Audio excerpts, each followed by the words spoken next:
ಅವಿಭಜಿತ ದಕ್ಷಿಣ ಕನ್ನಡ ಜಿಲ್ಲೆ ವ್ಯಾಪ್ತಿಯಲ್ಲಿ ಕಾರ್ಯನಿರ್ವಹಿಸುತ್ತಿರುವ ದಕ್ಷಿಣ ಕನ್ನಡ ಸಹಕಾರಿ ನೌಕರರ ಸಹಕಾರ ಸಂಘದ ನೂತನ ಕಟ್ಟಡ ಉನ್ನತಿಯ ಲೋಕಾರ್ಪಣೆ ಸಮಾರಂಭ ಡಿಸೆಂಬರ್ 1ರಂದು ನಡೆಯಲಿದೆ ಎಂದು ಸುದ್ದಿಗೋಷ್ಠಿಯಲ್ಲಿ ಸಂಘದ ಅಧ್ಯಕ್ಷರಾದ ಸುಧಾಕರ್ ಕರ್ಕೆರ ತಿಳಿಸಿದರು.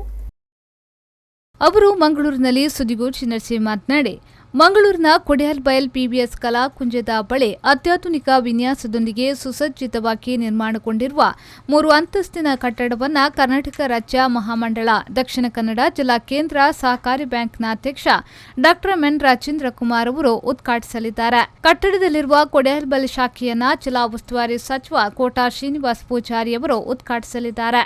ಸಪ್ತವರ್ಣ ಸಭಾಂಗಣವನ್ನು ಸಂಸದ ನಳಿನ್ ಕುಮಾರ್ ಕಟೀಲ್ ನೂತನ ಕಟ್ಟಡದ ಲೋಕಾರ್ಪಣೆಯ ಸಭೆ ನೆನಪಿಗಾಗಿ ಹೊರತರಲಾಗುವ ಸಮನ್ವಯ ಸ್ಮರಣ ಸಂಚಿಕೆಯನ್ನು ಶಾಸಕ ವೇದವ್ಯಾಸ್ ಕಾಮತ್ ಬಿಡುಗಡೆಗೊಳಿಸಲಿದ್ದಾರೆ.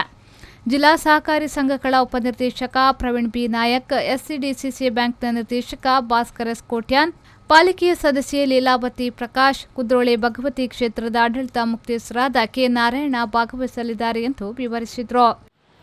ಮಂಗಳೂರು ನಗರದ ಕೊಡಿಯಲ್ಬೈಲ್ ಪಿಬಿಎಸ್ ಕಲಾಕುಂಜದ ಬಳಿ ಅತ್ಯಾಧುನಿಕ ವಿನ್ಯಾಸದೊಂದಿಗೆ ಸುಸಜ್ಜಿತವಾಗಿ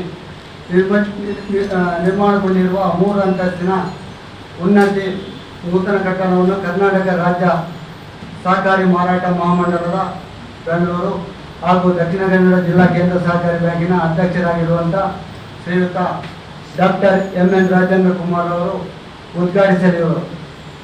ಅತ್ಯಾಧುನಿಕ ತಂತ್ರಜ್ಞಾನದ ಮೂಲಕ ಗ್ರಾಹಕರಿಗೆ ತ್ವರಿತ ಸೇವೆಯನ್ನು ನೀಡುವ ಉದ್ದೇಶದಿಂದ ಈ ನೂತನ ಕಟ್ಟಡದ ಕೊಡಿಯಲ್ಬೈಲ್ ಶಾಖೆಯನ್ನು ತೆರೆಯಲಾಗಿದ್ದು, ಇದರ ಉದ್ಘಾಟನೆಯನ್ನು ಕರ್ನಾಟಕ ಸರ್ಕಾರ ಮುಜರಾಯಿ, ಮೀನುಗಾರಿಕೆ ಹಾಗೂ ಬಂದರುಗಳ ಮತ್ತು ಒಳನಾಡು ಜಲಸಾರಿಗೆ ಸಚಿವರು ಹಾಗೂ ಜಿಲ್ಲಾ ಉಸ್ತುವಾರಿ ಸಚಿವರಾಗಿರುವಂಥ ಕೋಟಾ ಶ್ರೀನಿವಾಸ ಪೂಜಾರಿ ಅವರು ನೆರವೇರಿಸಲಿರುವರು.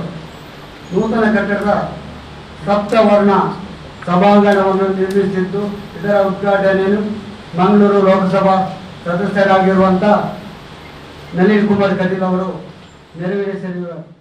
ಈ ಸಂದರ್ಭ ಸುದ್ದಿಗೋಷ್ಠಿಯಲ್ಲಿ ಉಪಾಧ್ಯಕ್ಷ ಜಗದೀಶ್ ಚಂದ್ರಾಂಚನ್, ಮುಖ್ಯ ಕಾರ್ಯನಿರ್ವಹಣಾಧಿಕಾರಿ ಸತೀಶ್ ಪೂಜಾರಿ, ನಿರ್ದೇಶಕ ರಾಘವ ರೋಚೆಲ್ ಮತ್ತಿತರರು ಉಪಸ್ಥಿತರಿದ್ದರು. ಶರಸಾಲ್ಯಾನ್ ವಿ4 ನ್ಯೂಸ್ 24/7 ಮಂಗಳೂರು.